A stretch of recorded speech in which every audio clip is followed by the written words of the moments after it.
lives of the young people right now and those in the graves is no difference. That is what the young people are trying to mean. Mumetua tukiwa uhai. All right. And we are wishing the same on you. I see some of the panelists already shaking their heads. But let's course, hear what Reverend has to say about this. Reverend, are the young people in discipline?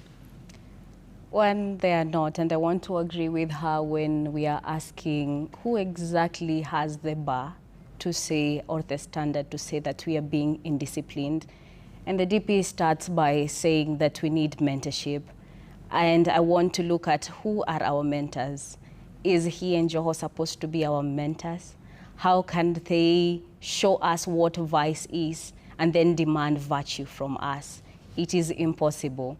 The young people are a result of the general society and the community.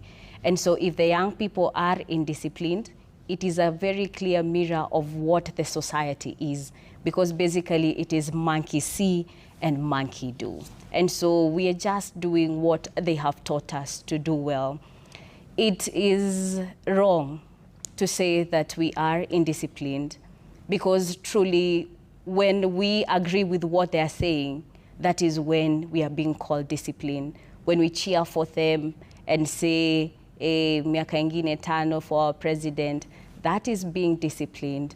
But when we say this is wrong and we stand our ground, it becomes a problem to them. And then that is when they are redefining discipline into indiscipline.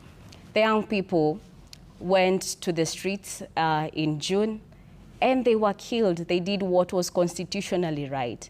And so the protest morphed into an online one where they believed, or where we believed, that we won't be touchable. But then we see that young people from the silhouettes, and again I want to say that that man in the casket is just an old man. Our president is very much alive, and he has proved it over and over again. And so I don't know why the head of the country is reacting to pictures of an old man in a casket, of silhouettes. How does he know how his shadow looks like? And why is he reacting as the head of the country? It is so uncouth and very unsettling to us. And if we're supposed to follow what is discipline, then we are not ready to be disciplined as the young people. We are very ready to be indisciplined, because already the young people in the Republic of Kenya are really irked by the Kenya Kwanza government, and they are already saying that the government are killed them already while they are alive, and that's what they are trying to represent to them through the image. In the recent months, we have seen the rising number of abduction, we have seen the rising number of cases of forced disappearance of government critics. Many people have come out in large number to condemn it, and they are saying that now the Kenya Kwanza government has already done damage enough not to be able to send them back to the regime again. 2027, it seems that there might be a different government, according to many analysts on social media. However, people from President William Ruto's camp believe that they're going to win again because they have what it takes to win the seat and be back to the throne. Recent days, we have seen how many people have come out to really express their concern on the rising number of abduction and the way they are done. It's a bit of a mystery in Kenya about who is abducting government critics who have been disappearing since these protests began in June. At least 82 people, according to the Kenya National Commission of Human Rights. And what seems to happen is as soon as somebody becomes critical of the government on social media or organizes a protest, they disappear. Some of them have come back and said they were tortured.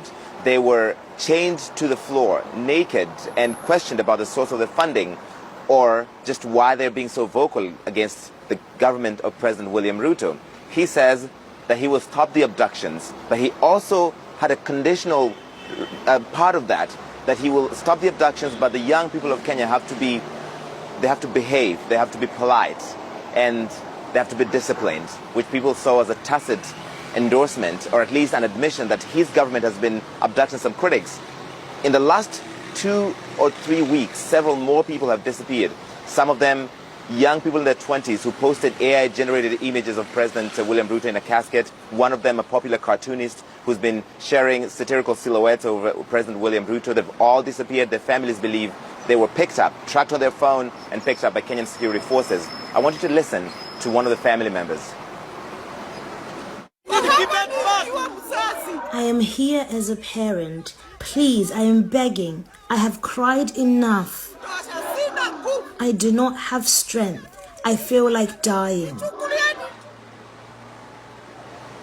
And so, a short while ago, a judge in Kenya has ordered the national police and the security agencies to unconditionally release the abducted people that are in their custody, even though the police have claimed they don't have them in their custody, and they're investigating why. Many in the country just don't believe them. The families don't believe them because they haven't made any attempts to investigate who exactly is snatching these critics off the road. And they've disappeared, some of them, for several months now, Becky. It's good to have you, sir. Thank you very much indeed. To Larry, who is today in Luanda in Angola. Right. Apart from that, there is a report of people who underwent this deadly ordeal under the hands of police, and they come out to say what they experienced, and it was really saddening. And they were being interrogated on who is the sponsor, who is sponsoring this demonstration, who is sponsoring these activities on social media, and indeed they faced it rough.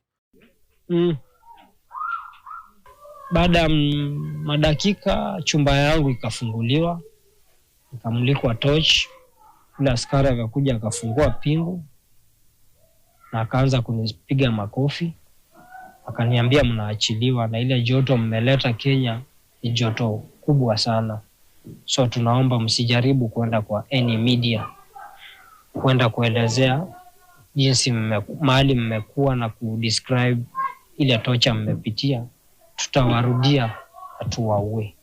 Na wakachukua sellotape wakanifunga around na wakafunga mikono zangu, so wakafungua mlango kama kuna ka corridor, akanisimamisha, nikasikia akiambia Longton, naambia ndugu yako muone asiai jaribu kwenda kwa maandamano wala asiaonekana frontliner. When we were released, actually we were thrown somewhere near Gashie,